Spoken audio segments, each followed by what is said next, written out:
Alrighty folks, how's everybody doing out there?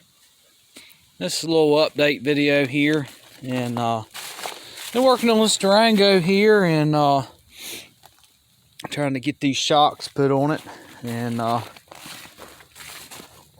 this is just about all that remains of our shocks here as far as the mounting bolts go. Pretty crusty.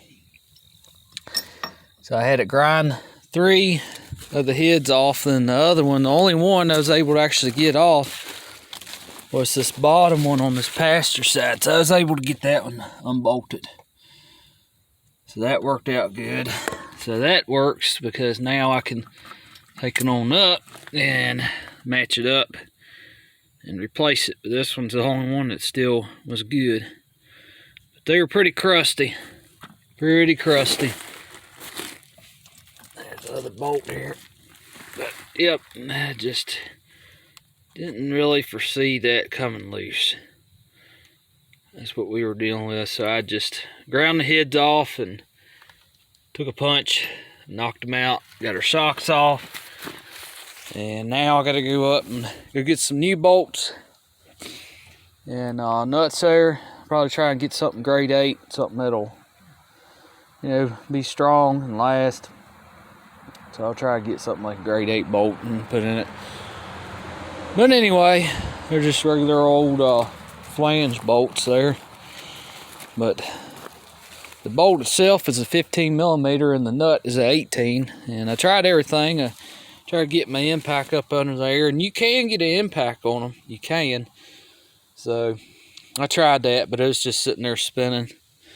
And a little bit kind of, I guess not scary, but it is a little bit nerve-wracking there because we had our gas tank right there and our fuel lines are right there, and then I ground the top of the head of the bolt off right there. So I was not really nervous, but you know, tried to keep an eye on that gas tank because their tank is right there the whole time. So them 2 bolts up there, had to grind that one off too.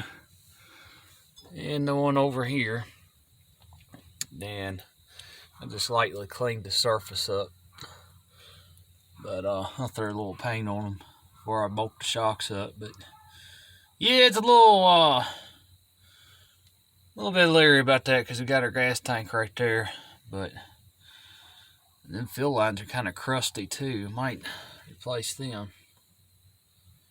Get this thing to focus here. Let's see.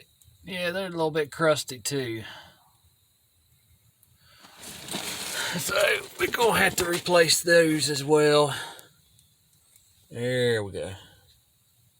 That's better. But yep, we got it off.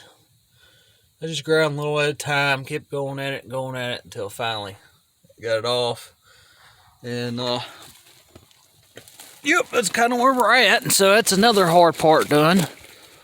I just kind of like doing the hard parts first, seems like, with this thing. And we want to take the easy way out and put our water pump on yet, because it's too easy, right?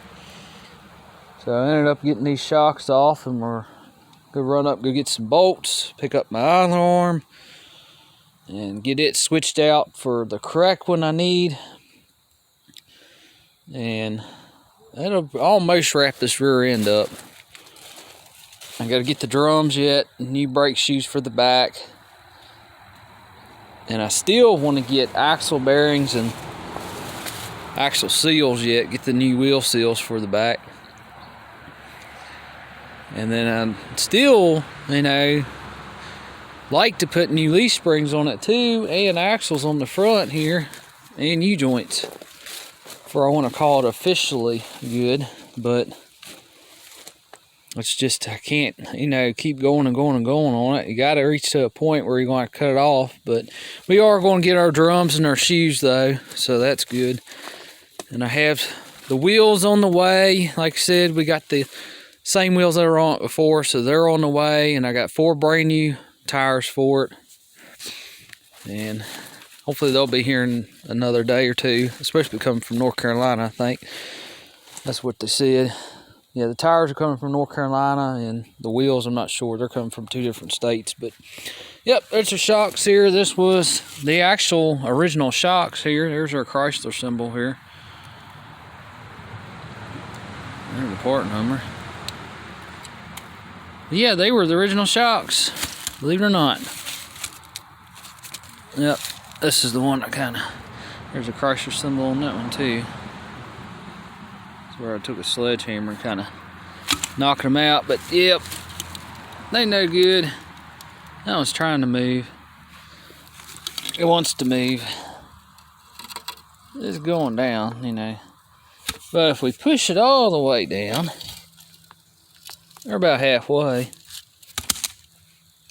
It's still got a little life in it, but this one's bad. They all bad. Yep. It won't even come back up. This one won't either if you really. It's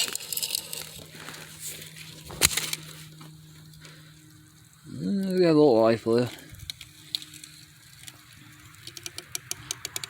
But they don't. I had a plate up underneath here too, over the tailpipe there, and that was kind of hanging down, and our holes are, I guess this is aluminum or something, it's so corroded to pieces that the holes were coming out. It sounds like something in it. So I just pulled that off. I didn't want to be going down the road and something be rattling up underneath there, and or either, God forbid, it, you know, come out and run over it and bust the tire on it. So I just pulled it off. Really don't need it. But, yep, that's where we're at. So now we got to get our new ones on. I think I already showed y'all the new shocks here. There's a secret when you install shocks. But, yeah, here's the new ones for the back here. Is bolt the top on first, and then before you put the bottom here on to mount it up, put that strap, let it come down, throw your bolt in it and you nut on it, and there you go. That way you're not sitting there fighting trying to push it back up to get it lined up to get your bolt in. But yeah, don't cut some straps until you get that top mounted, and then cut it and then help that line that hole up with your mounting location. Stick your bolt in, and there you go. You ain't got to sit there and try and be pushing up on it to get it to line up. But anyway, and that's where we're at. So I got to go pick our alarm up, get that, and get that bad boy switched out. This one's got a 14 millimeter. That's what these studs are here. So it's calling for that. The one they sent me won't bolt up. And theoretically, you could drill the holes out and make it work, but I don't feel like doing that. I ordered the right part anyway, and so I'm gonna switch it out.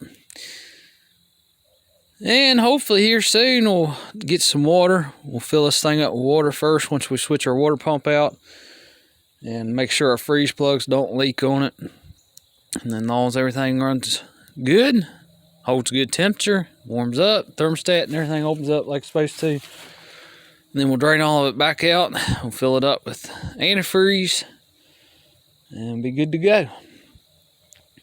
But yep, that's where we're at here. See you on the next one.